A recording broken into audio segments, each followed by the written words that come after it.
In this video, I'm quickly gonna show you how to add echo effect on TikTok. The echo effect is really a voice changer more than an effect. So in order to add it, you firstly need to add in a video or record a video first, which has a voice in it. Tap on the plus icon on the bottom and simply upload the video or just record a video.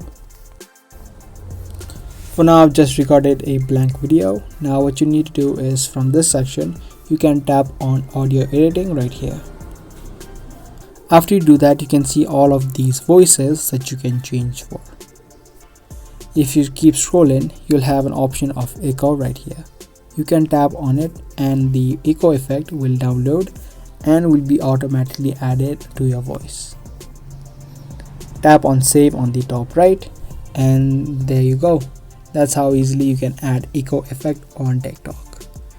I hope this video helped you out. If it did, subscribe and give this video a thumbs up. If you have any questions, make sure to comment down below. And that's going to be all for today, and I'll be back with more.